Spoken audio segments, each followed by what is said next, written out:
Salut tout le monde!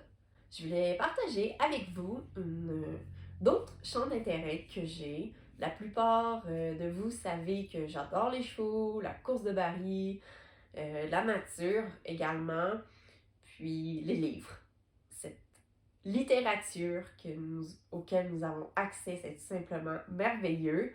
Il y a l'écriture, qui est un autre champ d'intérêt que j'adore, que je nourris.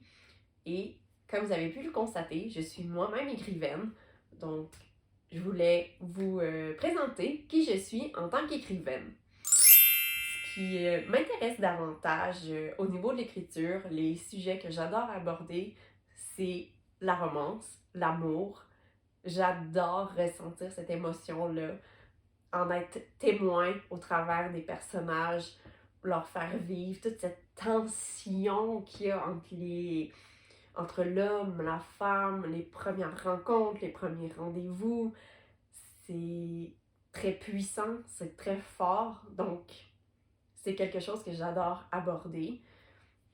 Il y a deux autres sujets que j'aime aussi, sur lesquels que j'aime rédiger, c'est le développement personnel, lorsqu'on se pose des questions, par exemple, ou tout simplement pour se purger d'émotions, de nos expériences, autant positives que négatives, vraiment au niveau du développement personnel. On peut en apprendre davantage sur soi et aussi mieux comprendre les autres.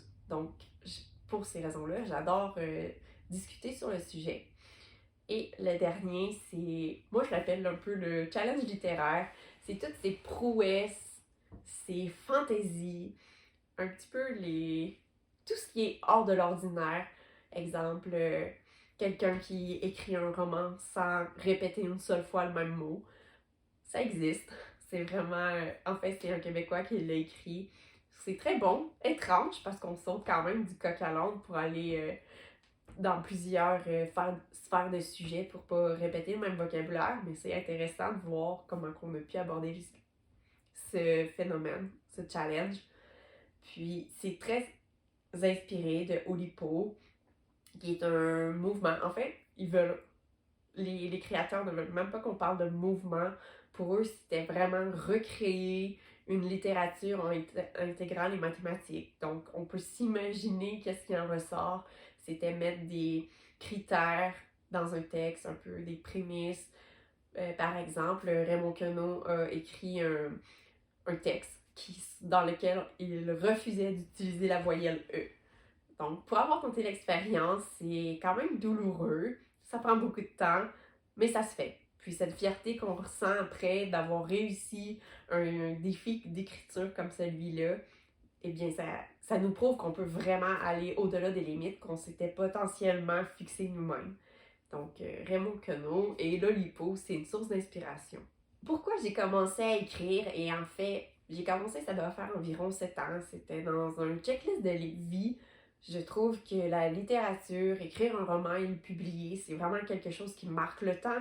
C'est une essence de soi-même, tout le cœur qu'on a donné au travail qui demeure là et qui traverse les générations. Je trouve que c'est un bel accomplissement.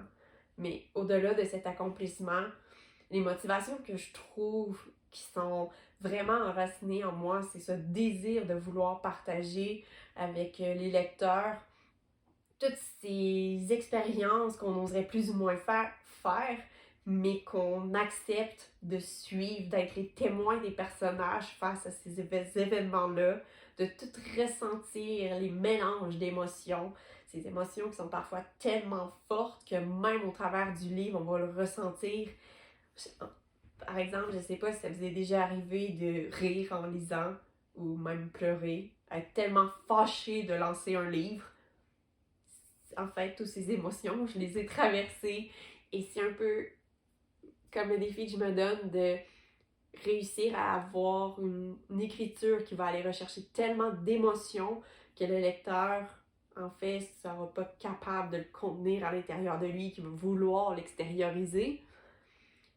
Et évidemment, pour moi, un livre, eh bien, c'est comme un ami, ça nous suit un peu partout, on peut trouver des solutions, des bons moments de détente. C'est notre compagnon qui nous suit jusque dans le hamac l'été. Donc, pour moi, ça va de soi que la littérature est importante et qu'on on se doit de la partager et d'entretenir ce côté-là qu'on a dans le côté artistique. Une des principales questions qu'on peut se demander, c'est d'où viennent les idées, d'où viennent l'inspiration. En fait, elle est autour de nous complètement. Quand je m'imagine une histoire, c'est vraiment inspiré de ce que j'ai pu côtoyer ou que j'ai pu être témoin d'avoir par l'observation de mon environnement autour de moi, ou parfois ça va être également inspiré d'autres livres, de des films. Puis, en fait, c'est vraiment spécial. J'aurais de la difficulté à vraiment bien exprimer qu'est-ce que la créativité parce que, en fait, tu peux être assis à ne rien faire, juste relaxer, observer la nature, faire une sieste et tout d'un coup, paf! T'es submergé d'idées. Il y a quelque chose qui vient s'emparer, on dirait, de toi-même. Puis tu as besoin de l'écrire, de le verbaliser, d'entretenir, de développer cette idée. Puis c'est un peu comme ça que pour moi, les idées, les histoires naissent. Et puis, il n'y a rien de mieux qu'un bon rêve la nuit pour tout mettre ça de façon coordonnée pour avoir un roman avec une belle suite d'idées. J'ai diverses réalisations d'accomplir jusqu'à maintenant, puis j'aimerais en partager deux avec vous. La première, c'est un texte que j'avais soumis à la troupe de théâtre Le Cabotin de la région de Thetford. Il y avait un concours et le texte a été sélectionné. Donc, il a été présenté sur scène lors de la pièce Des voix et des mots. En fait, c'est plutôt des mots et des voix, pardon. J'ai tendance à les inverser.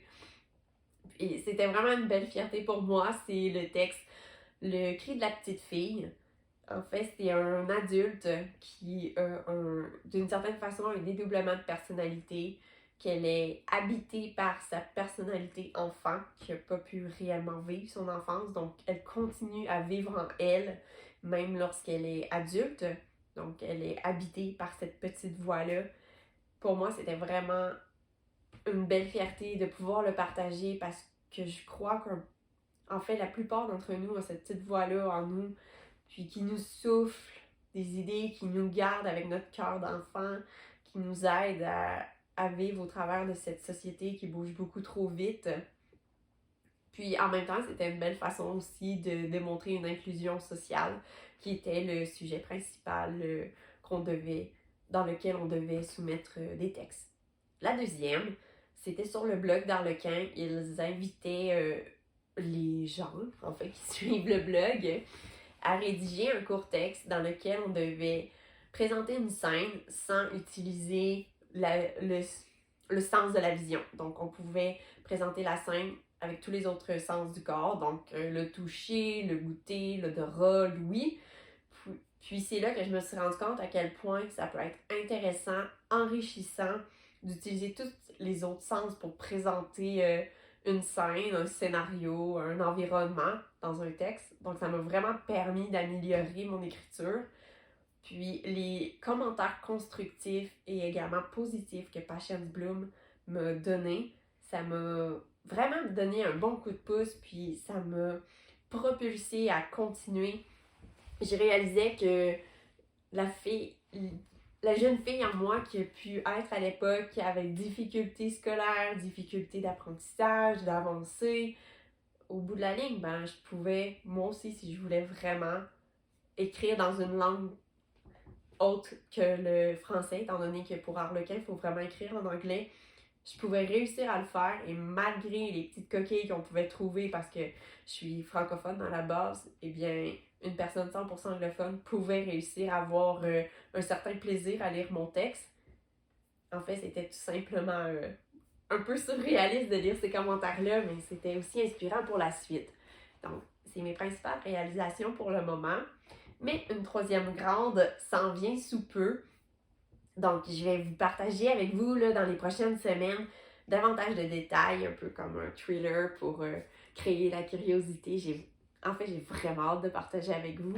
J'espère que vous allez avoir autant d'intérêt que moi j'ai à vous parler de ce projet-là, mais j'en dis pas plus. Je peux juste vous dire par contre que ce sera ma première publication, mais non pas la dernière. J'ai plusieurs autres projets en cours, dont un manuscrit que j'écris spécialement pour Harlequin.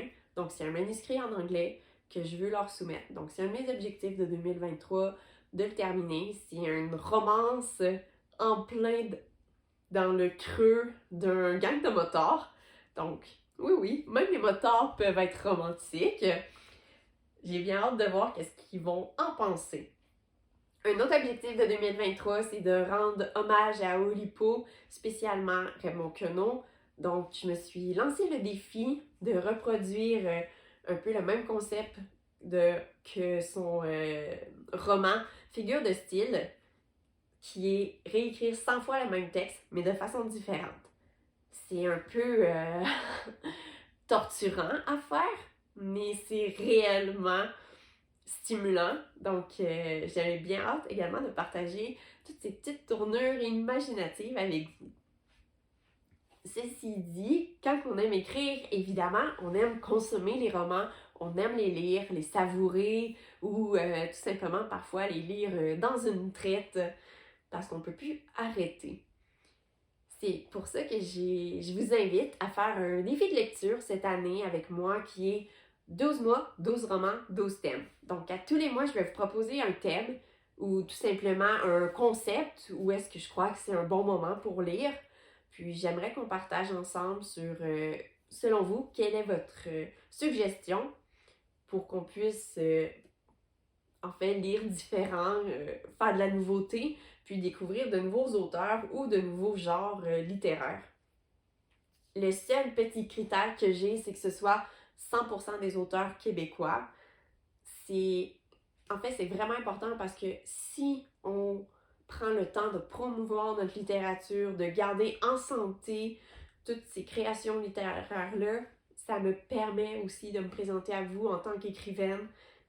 En fait, c'est acheter local, la localité va mieux aller. C'est un peu aussi cette idée derrière ce concept. Puis on en parle tellement présentement que le panier bleu, c'est aussi pour les livres.